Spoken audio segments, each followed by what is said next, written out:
At the far end of a crowded railway station stood a man no one noticed anymore. His name was Johnson, though people rarely asked. To most travelers, he was just another beggar sitting near a cracked concrete pillar, holding an old steel bowl in his worn hands. Trains arrived and departed with loud whistles, crowds rushed past, and life moved forward, while Johnson remained still, invisible to the world. Johnson was not always like this. Years ago, he lived a simple and honest life in a small town. He owned a tiny roadside shop where he sold fruits and flowers. His wife, Maria, helped him every day, and their young son, Daniel, filled their home with laughter. They were not rich, but they were content. Johnson believed hard work and honesty were enough to live peacefully. Then life changed suddenly. A powerful storm destroyed many homes in the town, including Johnson's shop. Soon after, Maria fell seriously ill. Medical bills drained their savings, and despite Johnson's efforts, he could not save her. After her death, Daniel was sent to live with relatives who could support his education. Broken and alone, Johnson left his town and came to the city, hoping to rebuild his life. But the city showed no mercy. Without education, money, or connections, Johnson struggled to find work. Day after day, he faced rejection. Hunger weakened his body, and loneliness crushed his spirit. One desperate afternoon, he begged for the first time. What he thought would be temporary slowly became his identity.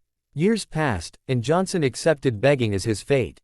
A life without hope. Every morning before sunrise, Johnson reached the railway station and sat in the same corner. He watched people rush to their destinations, people with purpose, dreams, and direction. Some dropped coins without looking at him. Some ignored him completely. Others insulted him, calling him lazy and useless. Each coin hurt his self-respect more than his hunger. At night, Johnson slept on the cold platform floor, using an old bag as a pillow. He stared at the sky and wondered where he went wrong. Maybe this is all I deserve, he often thought. He had stopped believing in change. Hope felt like a luxury meant for others. A stranger's question. One afternoon, when the station was unusually quiet, a well-dressed man stopped in front of Johnson. Instead of giving money, the man looked at him closely and asked calmly, "Why do you beg?" Johnson was shocked. No one had ever asked him that. Most people treated him like part of the ground. "What choice do I have?" Johnson replied, "This is my destiny." The man sat beside him, ignoring the dirt and stares. "Destiny doesn't control everything," he said. "Your thinking does." Johnson laughed bitterly. "Thinking doesn't fill an empty stomach." The man smiled gently. "It already has, just not in the right way." He placed a 100-rupee note in Johnson's hand and said, "Use this money tomorrow, but don't beg. Do something with dignity." Before Johnson could respond, the man stood up and disappeared into the crowd. A night of struggle. That night, Johnson could not sleep. The stranger's words repeated in his mind. "Your thinking does." He stared at the note in his hand. With this money, he could eat for 2 days. But the man's challenge disturbed him. "What if I fail?" Johnson thought. "But what if I don't try?" Another voice whispered. Fear and hope battled inside him. After years of helplessness, the idea of choice felt frightening, but also powerful. As dawn approached, Johnson made a decision. The first brave step. Instead of sitting with his bowl, Johnson walked toward a nearby flower market. With shaking hands, he bought a small basket of fresh flowers. His heart raced. He had not sold anything in years. Standing near the station entrance, Johnson felt exposed. People passed him without noticing. His confidence began to fade. Then he spoke softly. "Fresh flowers, 10 rupees only." Minutes passed. No one stopped. Just when he was about to give up, an elderly woman paused. "I'll take 2, she said. Johnson's hands trembled as he accepted the money. It was a small sale, but to him, it was everything. For the first time in years, he had earned money with respect. Learning through effort. The next day, Johnson returned with more flowers. Slowly, he learned how to speak politely, smile confidently, and stand with dignity. Some days were difficult. Rain ruined his flowers. Some people ignored him. But even on bad days, Johnson felt proud.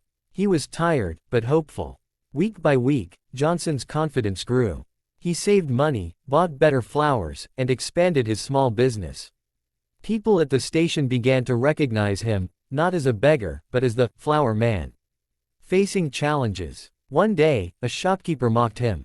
"You'll be a beggar again soon," he laughed. The old Johnson would have believed those words. But now, Johnson smiled and replied calmly, "I may fall, but I will stand again." That night, Johnson remembered his son.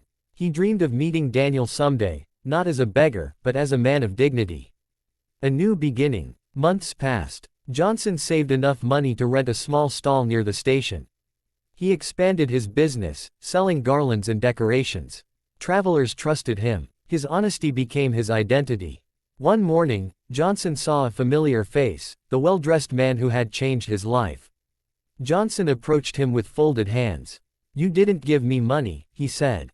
"You gave me belief." The man smiled. "No," he replied. "You changed your life. I only reminded you the true lesson." Years later, Johnson employed two young men who were once beggars themselves.